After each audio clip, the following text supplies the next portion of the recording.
coast of, well, not quite the East Coast, but from Quebec, we have Roger. Roger, are you there? Yes, I'm here. You hear me? I do.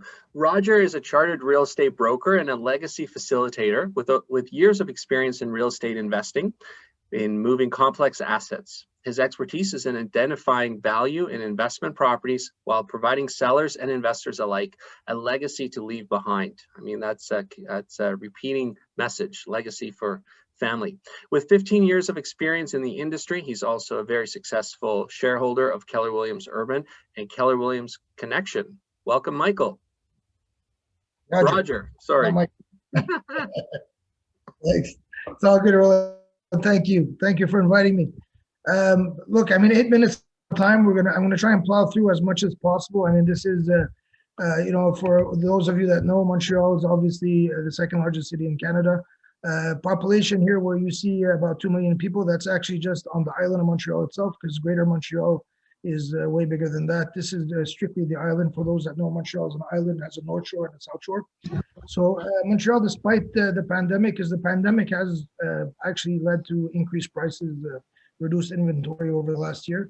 Montreal is a market that has a lot of rental inventory. If you see the stats here on site, usually buildings with less than 5 floors comprises 60.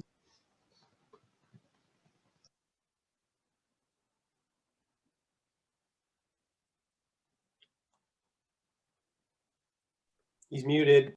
Michael, Roger. Yes, you hear me? Yeah, I can hear you now again. Okay, perfect.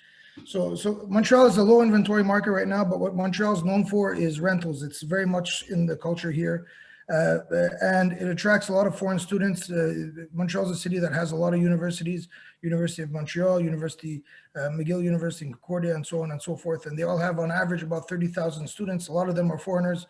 We also have a lot of people that come from Europe, French-speaking countries who like to come here as a base in North America. So if you look at the statistics here, if you focus specifically on the Plex box, you'll notice that Plexes, what we call Plexes, is multifamily assets. And in this particular case, these are multifamily assets of 5 units or less. And you'll notice here that in the past 5 years on the island of Montreal, which is rather large, the prices of the median price has gone up by 47% for Plexes and 48% on average for the last 5 years. So, which is tremendous. During the pandemic, what you'll notice in the last 12 months is prices actually went up by 15%. There's an inventory problem.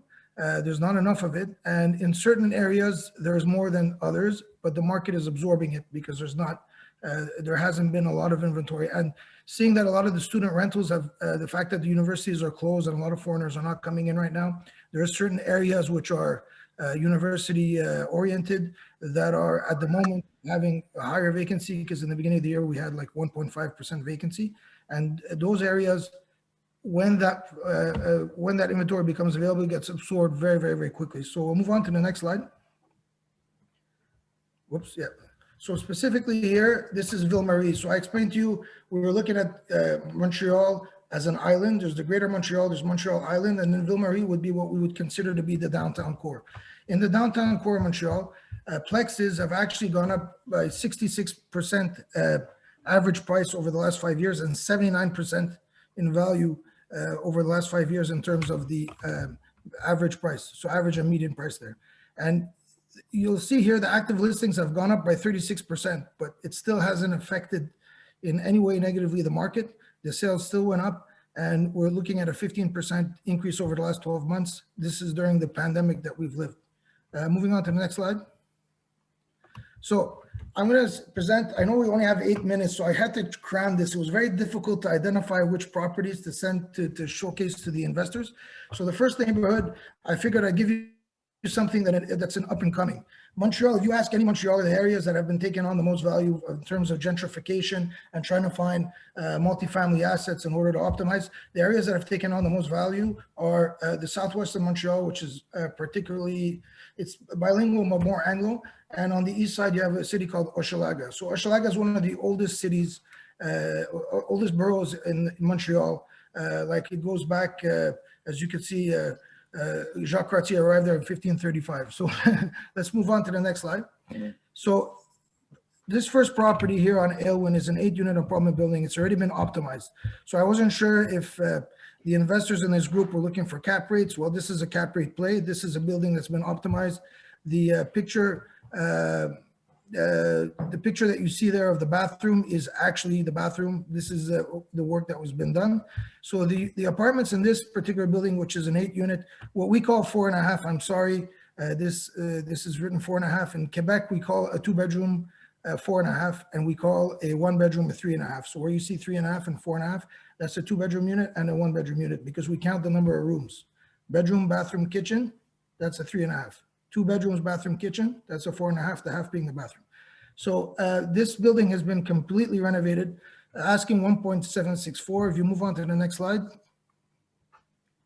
Yeah, so that's the actual kitchen. So this is what we call semi-furnished, which is basically just the appliances that are included, but the tenants bring their own furniture.